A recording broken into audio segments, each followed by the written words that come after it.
Now, Tyler Shuck gets drafted, as we all know, by the Saints while Shedeur Sanders was still on the board. And then Jalen Milroe went. And then Dylan Gabriel to Cleveland. And then Shedeur Sanders waits till Saturday. 3 days for this kid. He gets punked in the meantime, too, on the phone. Wildest draft sequence. And then he gets drafted by a team that passed on him 6 times. They traded up to use their last draft choice to get to the spot to draft him anyway in the Cleveland Browns. So he and Dylan Gabriel now on the same depth chart, same quarterback room with Joe Flacco and Kenny Pickett, as we know. Well, this weekend was the first opportunity to see everybody spinning, in Cleveland. We got ourselves a little camp going on in Ohio. And so it's the first time we get to see everybody throwing. First time we get to see some phone videos, somebody shot of one great moment. A lot of Siciliano vertical phone videos over the weekend. Look at Siciliano working it. And we get to see Shedeur Sanders in a Cleveland Browns uniform, number 12. And there was one beautiful dot fly pattern, looked like throw. Yeah, down the right sideline. It was nice. He made some nice throws, man. I saw that one because Dion retweeted it. Coop told me, my son's like, Sanders just threw a touchdown, Dad. Shedeur threw a touchdown. And Dylan Gabriel threw an interception as Schlesinger, the second-round draft choice, the first guy on night 2 that the Browns took. I love it. To give us an indication that they weren't taking Shedeur Sanders. Because if you were taking Shedeur and you got 2 of the first 4 picks of a second round, you're certainly not going to pass up on him on the first shot when nobody can stop you and take him on the second shot when a bunch of teams can trade in front of you and prevent it. So that's the first order of business. And then Shedeur met with the media. So keep in mind, this is supposed to be a kid that doesn't care about this sort of stuff. Because he's better than you. He's better than the media. Let's remember everybody. That's supposed mantra here. Unless you think he's just turning it on, because that is important to him. His branding and things like that. Legendary. Or you just listen to him talk. Let's do that. First order business, he was asked how he was handling the drop in the draft and how his spirits were being kept up. I mean, you just got to step back and look at life. Like, you're in a great situation overall that you're able to be healthy. That's one thing going through, even with my brother going through an injury and my pops and everybody in the family, like, you value life and you value opportunity and just waking up every day a different way. So that's kind of why it's nothing for me to really, no matter what, in any situation, I can't really be fazed by it. It's like playing quarterback. You go down there, you may have not scored the whole game or whatever, but then when it gets to that final 2 minutes and it's time to lock in extra, you can't be in your feelings. You can't be down about anything.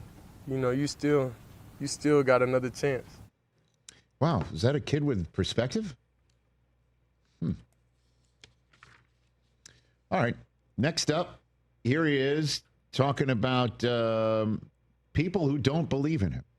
So pretty much everybody but Mel Kiper. Hit it. Like, my job here isn't to prove people wrong. Like, I prove myself right. That's and I fully have self-belief, and what those people say, that's just their opinion. So I don't truly care. They don't really live in my mental space about that type of stuff. It really doesn't do anything for me. Not here to prove people wrong. I'm here to prove myself right. Yep. Sounds great. I love it. I love it. I do love it. So, of course, he was asked about wearing number 12. And this is a soundbite that, taken just like this, of course, everybody was throwing it, in his direction to sort of, slime him. But Hit it. My story's going to be similar, you know. I was a late round draft pick, but we're here now, so none of that stuff matters. That just mattered on the day. And I'm just excited to be here and ready to work.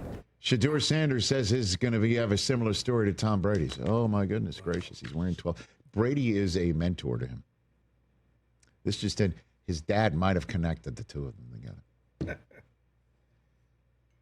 I'm biased. You know how I feel about this kid. Again, I've known him since he was a little kid. So, Brady's a mentor to him. And by the way, Cleveland Browns fans would love for him to have the Brady story. 5th round selection. Yeah. So what are we calling it? We're calling it the Shedeur 5, right? The 5 quarterbacks taken before him. Including his teammate. Right? The 2 first-rounders, Dart, obviously Cam Ward, and Milroe Shuck, his teammate, Dylan Gabriel. Shedeur was asked about his popularity. Check it out. Shedeur, you have incredible popularity. You're just starting your career and you're immensely popular. Why do you think that is? Why do you think? You're likable. Well, yeah. I guess that's what it is. I just be myself every day. You know, I can't control what's external. I can only control what's internal. I love that question where you said, what do you think it is? Because you know why the initial question came, right? One would think. Again, I don't know the reporter of what it is. Why are you so famous? Why are you so popular? Oh, because who your dad is. Listen, it is 1,000,000% part and parcel of this guy's life who his dad is. Yeah, of course, and I understand, you know, his dad took him from one spot to another, and the whole business that is going to keep getting brought up if he does not do well with Cleveland or doesn't stick is the fact that his number got retired, and it wouldn't have happened if it wasn't for his dad to retire his number, all that business. But as he points out, it is now over and done with. He's now had his first press conference, and he handled himself brilliantly, I thought. On top of it, he's done well already. He's already visited his school in Cleveland. He's trying to be under the radar. I thought he was supposed to have a camera team with him. Now, you could say he would have had a camera team with him if he was a first-round draft choice or second-round draft choice. I guess we won't ever know. Oh, and by the way, there is a Heisman Trophy finalist he's battling for the job. Let's talk about Dylan Gabriel. He had this to say about the 4-quarterback race and his role in it in Cleveland. I think it's so early. You know, for me, I said that in the sense that I only know one way to prepare. I only know one way to work, and that is as the starter. You know, I've played a bunch of ball and have a lot of experience, so I'm going to use that to my advantage. But for the most part, I can't say that right now. I got to continue to dominate the moment and have great practices. As you build upon that, you know, I still look forward to meeting my new teammates, you know, the vets on Monday. So I think that'll be a question down the road. But I think every day I approach is like I'm going to go get that rep. And, you know, I live it like that. Okay. Hey, that's a formidable opponent for Shedeur right there, man. That is a formidable opponent. We met him too. He is a winner.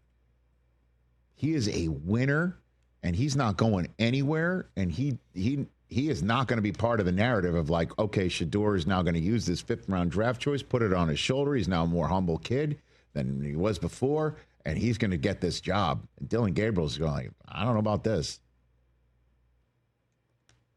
Man, the Browns have got an interesting situation here. I think working in both those guys' favor, they both played a lot of football, which is what you want out of your college players coming in and being a part of your quarterback room. 64 games for Dylan Gabriel. Shedeur obviously started from day one at Jackson State. So, you know, it's going to be a healthy, fun competition, I think. It'd be wild if it's Flacco and the 2 kids. You know, like Brown's daycare, right? And he's the daddy. I think Dylan Gabriel has the most touchdowns in college history. And then there's Pickett, too. I can't wait to watch this thing play out, man. And in case you're wondering, the last time the Browns were on Hard Knocks was 2016. Baker Mayfield. And so that means they've been on at some point in the last 8 years. Yeah, they can't be forced to do it. They cannot be forced to do it. Catch the Rich Eisen Show live weekdays from 12 to 3 p.m. Eastern on Roku Sports Channel in the U.S.